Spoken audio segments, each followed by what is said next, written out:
2021년 10월 15일 금요일입니다. 시간 지금 2시 한 7분쯤 됐는데, 아산 관련 구술 자료 수집 사업으로 아산 정규현과 나와 그리고 현대그룹 성장사에 관한 이야기를 좀 나눠보도록 하겠습니다. 오늘은 전 현대중공업 엔진기계 총괄사업부 전무를 역임하시고 여러 가지 현대 관련 일들을 많이 하시는 정태조 선생님을 모시고 인터뷰를 진행하도록 하겠습니다. 일단 먼저 이제 용어를 정리하면 이제 구술자, 저는 연담자, 우리 아산 설립자, 창업자 이렇게 정리하도록 하겠습니다. 먼저 우리 구술자의 개인 생애에 대해서 여쭤보도록 하겠습니다. 구체적인 생년월일과 호적상 생년월일과 고향을 좀 말씀해 주시죠. 네. 저는 1937년 5월 27일 생이고 충북 청주 출신입니다. 아, 예, 청주에. 청주. 예, 예. 그러면 우리 구술자의 가족 관계, 네. 몇남 몇녀 낳습니까? 내가 원래 8남매 중에 세 번째 장남인데 예. 이제 우리는 누님이 둘이 있고 밑에 이제 여동생, 남동생 이렇게 전부 8남매 이렇게 자랐습니다. 8남매. 네, 그리고 현재는 이제 우리 집사람하고 나 사이에 딸만 셋이 있어가지고 예. 전부 이제 출가를 해가지고 현재로서 이제 두 내만 같이 살고 있는 거죠. 그럼 어릴 때 좀 가정 형편은 좀 어땠습니까? 가정 형편은 뭐 가난하지도 않고 부자도 아니고 또 그 당시에는 또 다 똑같이 평균적으로 잘못 살았기 때문에 뭐 우리가 잘 살았다 못 살았다 할 정도는 아니고 또 아버님이 또 학교 교장으로 계시기 때문에 좀 그 어렵지 않게 산 거는 없습니다. 그냥 평범하게 이렇게 지난 거죠. 그러면 초중고등학교는 다 청주에서 나오죠? 청주에서 초등학교, 중학교, 고등학교를 하고 대학을 이제 부산에 와서 부산 한국해양대학을 졸업을 했습니다. 아, 예, 예. 요즘 뭐 건강은?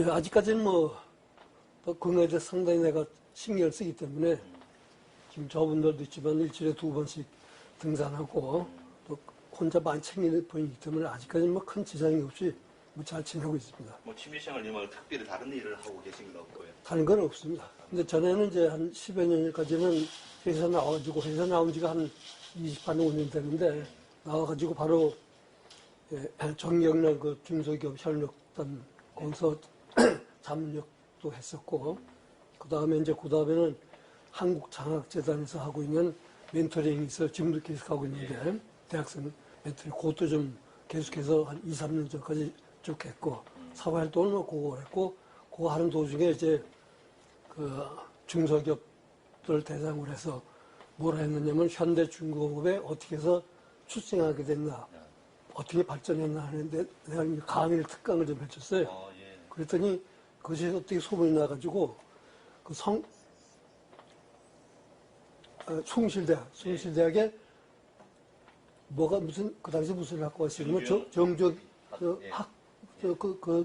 강좌가 있어가지고 이제 거기서 날아가지고 불러가지고 2번 정도 그 학생들에서 이제 특강도 좀 해주고 또 경기대학에서도 또 같은 제목 가지고 특강을 하고 그리고 그 다음으로는 계속 이제 대학생들을 위해서 이제 멘토링 하면서 그걸 전수도 해주고 주로 이제 현대중공업 역사 쪽 이야기를 하면서 거기에 관련된 여러 가지 뭐 정보들 주고 또 학생들한테 강구하고 싶은 얘기도 해주고 그렇게 많이 했었죠.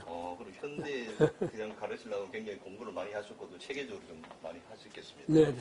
그럼 이제 구수 직장생활, 즉 현대에서의 생활에 대해서 여쭤보도록 하겠습니다.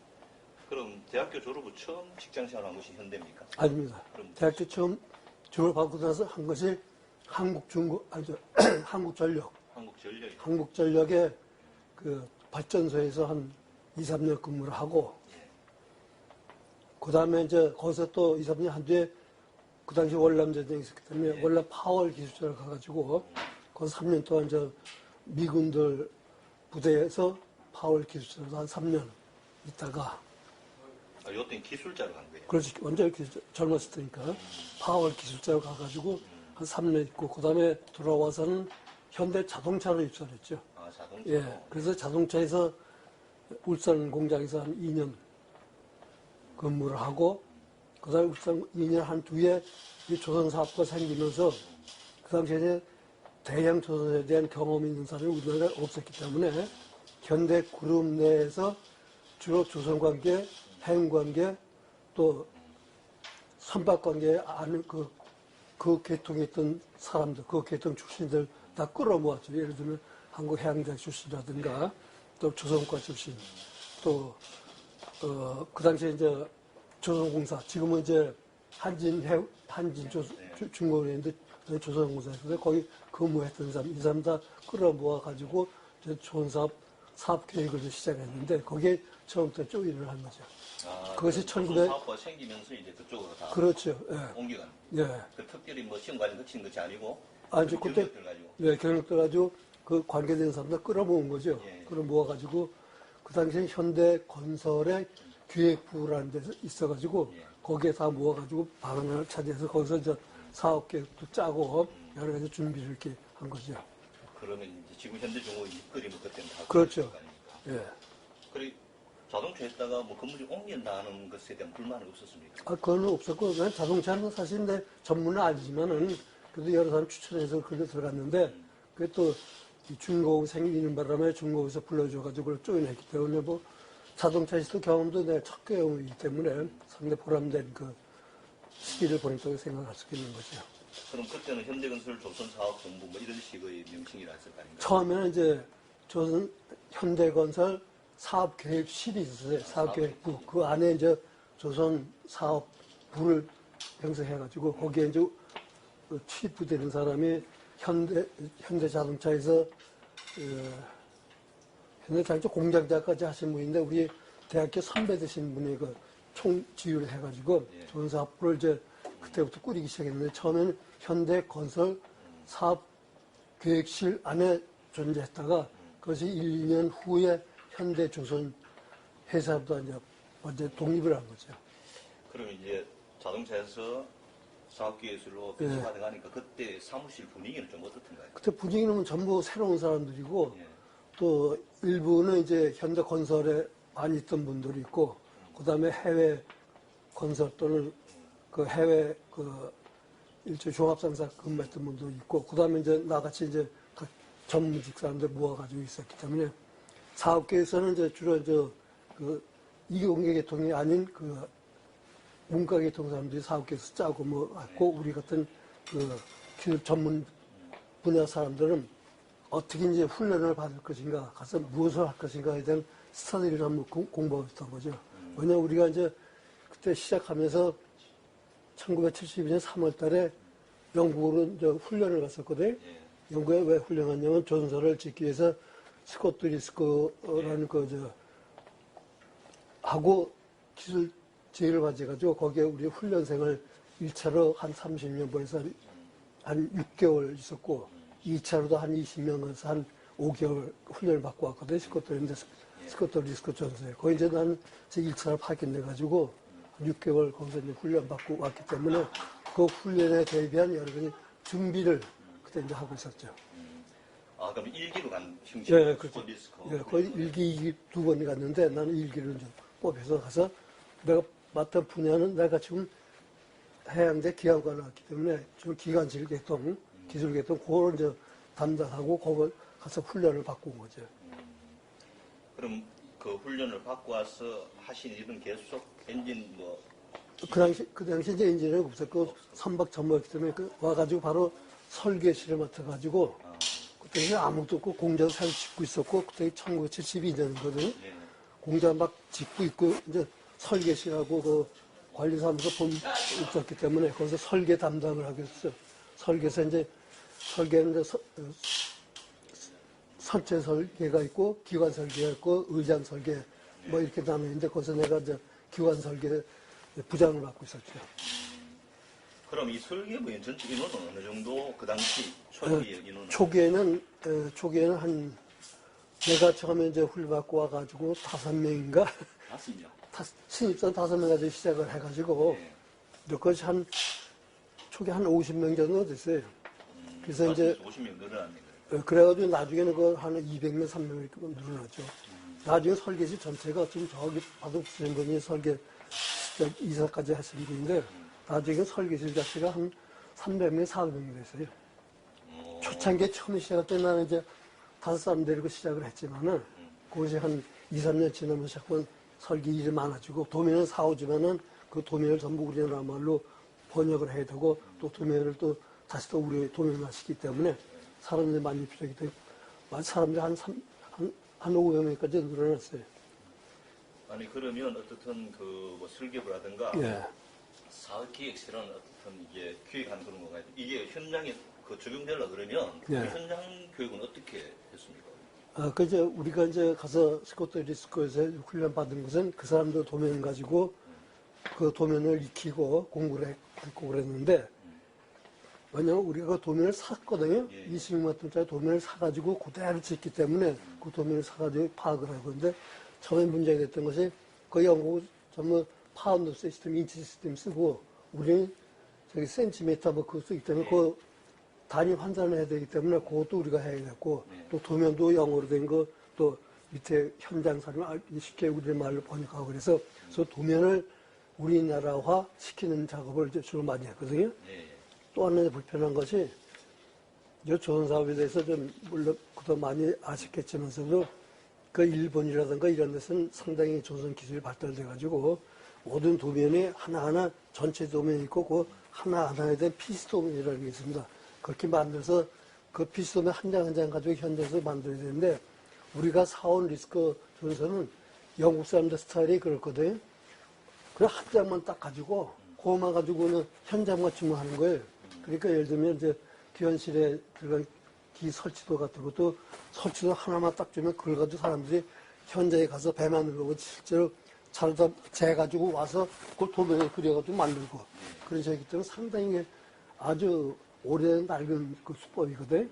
영국 사람들이 원래 옛날부터 그런 스타일이기 때문에 거기에 비해서 일본이라든가 서구 독일이나 뭐 스웨덴 같은 데서는 하나하나 도면 자체도 설계실에서 만들어가지고 그 도면만 딱 현장에 내주면은 현장에서 바로 그 도면에서 물건 하나하나 만들겠고 그렇게 만들어졌는데, 우리가 사온 도면이 그 도면이 아니었어요. 그렇기 때문에 그것을 이제 우리가 한 장 피스, 그걸 하나는 피스 드로잉이라고 그러거든요. 한 피스 한 피스에 앉을 수 있는 도면이라고 해가지고 그걸 우리가 직접 다 만들었죠. 그러니까 착오가 많은 것이 실제 도면하고 갖다 현장에 맞춰보면 많이 틀리거든요. 그러니까 또 몇 번 그거 뜯어고치고 하는 그런 그 시행착오를 상당히 많이 겪었어요, 초창기에. 그래서 자재도 많이 버리고, 맨하워도 또, 맨하워도 많이도 소모가 됐고 하는 그런 어려운 일을 겪었죠. 1호선, 2호선. 그 다음, 1호선, 2호선 얘기를 했고, 그 다음에 3, 4, 5, 6 호선 일본 가와사키 조선소에서 도면을 사왔습니다.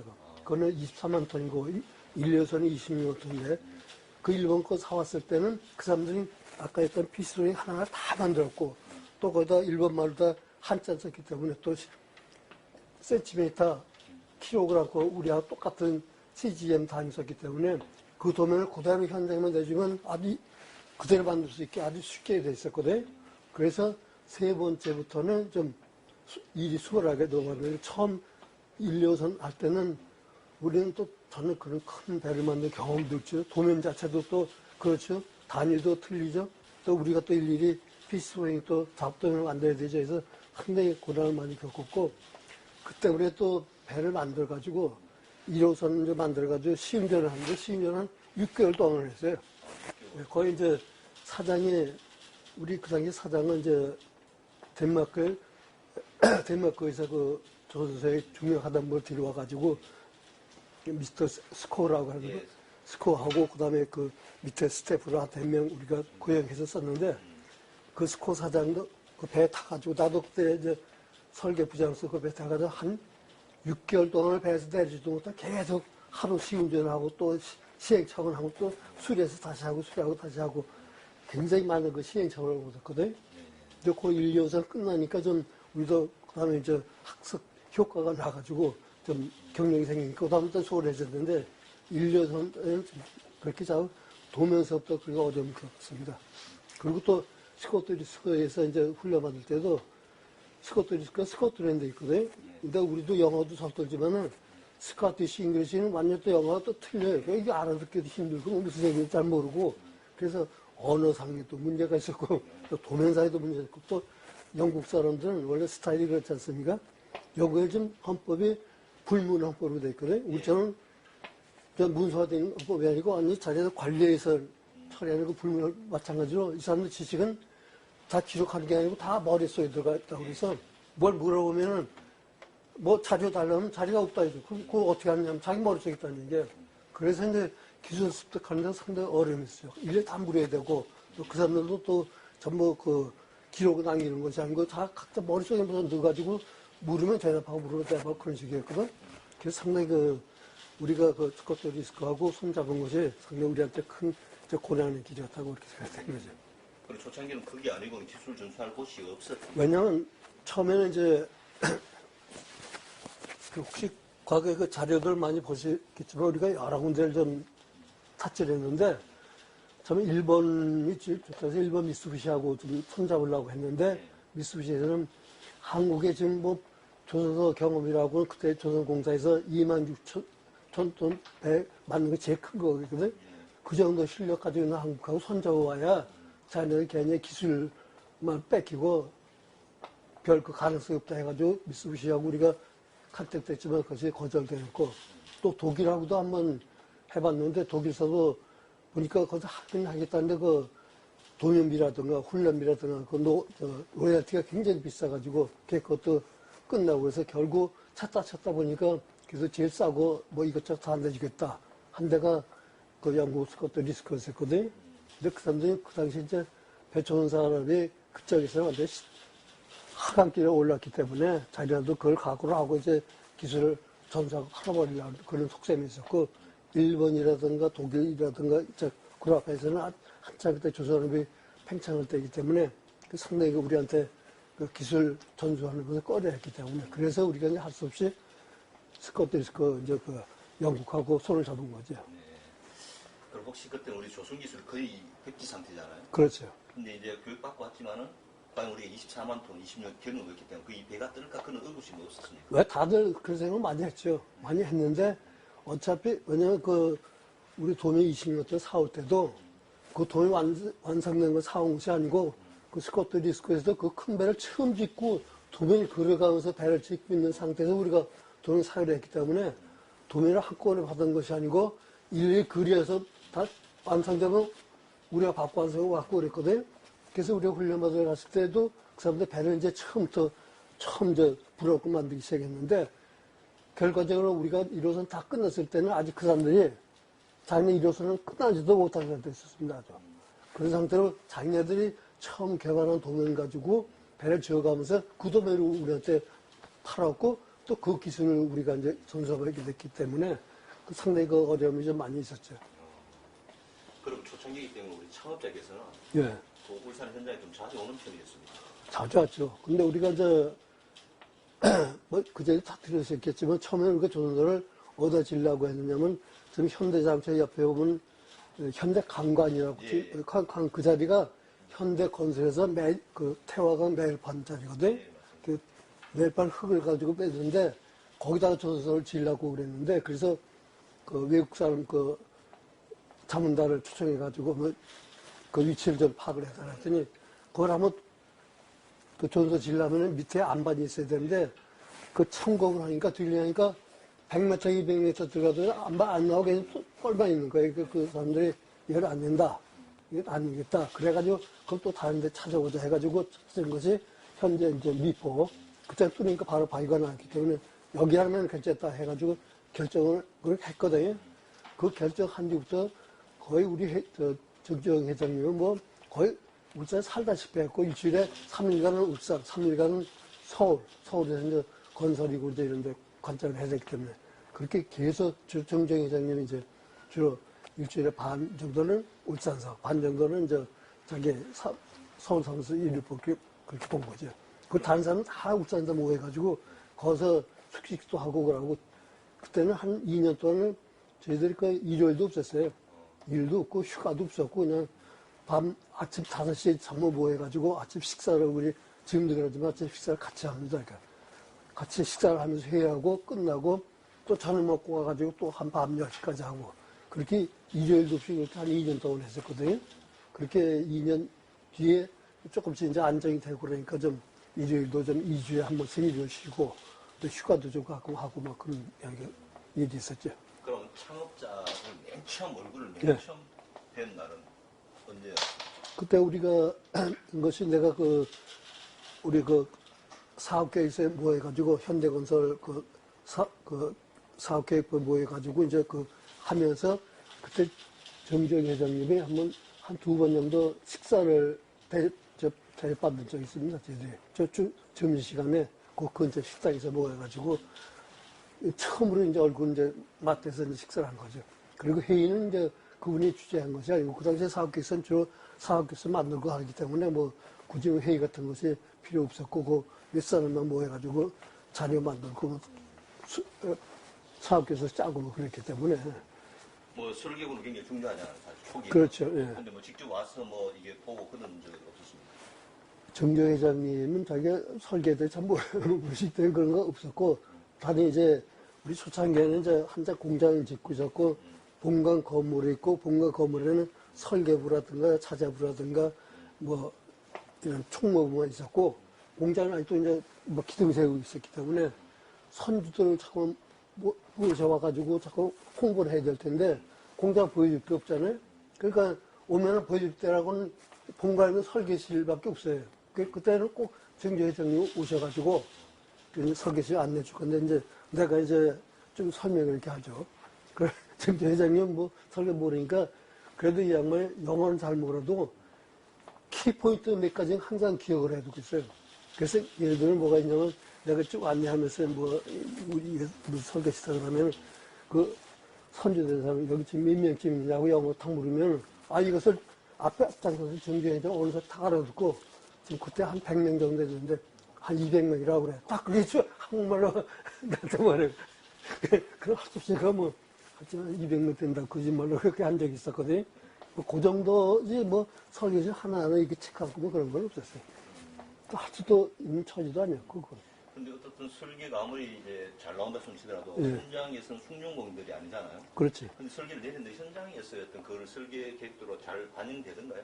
그래서 이제 우리가 처음에 시작할 때 외국 사람, 생산 계획 담당하는 사람, 성각 담당, 의장 담당, 뭐 이게 또 정리 담당, 네 사람 기술자를 스코어 사장이 같이 구라파에서 들고 와서 고용했는데 거기에 추가해가지고 영국에서 온 교육 담당 또 면제를 한 사람 또 추가됐어요. 이 사람이 우리 훈련소 소장을 했다고요. 그래서 우리가 훈련소 처음에 같이 지어가지고 훈련생들은 이제 수성도 이렇게 훈련생들 가르친 것이 뭐 용접이라든가 또 절단하는 방법이라든가 또 판금 관계 그렇게 이제 훈련을 우리가 시켜가면서 그 훈련생들을 현장에다 투입을 했기 때문에 뭐 그 사람들이 뭐 기술이야 처음에는 뭐 좀 하다 보면 아는데 문제는 우리 도면이 처음부터 완벽하지 못했기 때문에 이 도면대로 해서 딱 가져가면 현장에 가서 맞추면 안 맞거든요, 잘. 그래서 다시 또 이제 물건 만드는 거 폐기시키고 도면 다시 수정해가지고 보내고 했기 때문에 그러는 거 시행착오가 많았지 작업자에 대한 기술 문제는 뭐 그렇게 크게 어려움은 없었다고 생각이 됩니다, 현재서. 굉장히 좀 어려운 시기에 네. 어떤 우유를 겪으면서 회사에는 중공화도 그렇고 배도 이제 진수하게 되는 네네. 역사적인 사건인데 1, 2호선을 그 중공화도 이제 배를 이제 진수할 때 네. 그때 어떤 소감 좀 어땠습니까? 근데 다들 이제 생각에 이 큰 뭐, 흔히 하는 말로 이게 철판이 과연 뜨겠느냐 뭐 하는 그런 적이 있는데, 우리도 믿음이 있는 것이 우선 그 사장을 비롯한 전문가 고문들이 있기 때문에 또 그 사람들도 믿고 뭐 하면 된다는 것 가지고 그냥 하다 보니까 했는데 우선 그 현장에 있는 우리 사무실은 설계하는 사람들은 막 그런 느낌이 없었지만은 현장에 있는 사람들이 그 진수할 때 그 독구에 집어넣고 이제 물을 채워가지고 하는 거거든요. 옛날 방식은 선대에서 그 밑으로 내려 바닥 가는 건데 우리 식은 큰 독구 안에서 다 지어가지고 그다 물을 채워서 띄우게 하는 건데 그때 현장 사람은 상당히 뭐 감동을 했다고 그래. 과연 이게 뜰 것인가 했는데 과연 뜨거든요. 그래서 이제 그런 감격적인 시간을 맞았다. 근데 우리는 사무실에 있던 사람은 솔직히 그런 감격은 별로 없었습니다. 그럼 그때는 현장에 못 가셨네요, 사무실에. 사무실 구경은 했죠. 그런데 현장 담당이 아니었기 때문에 그런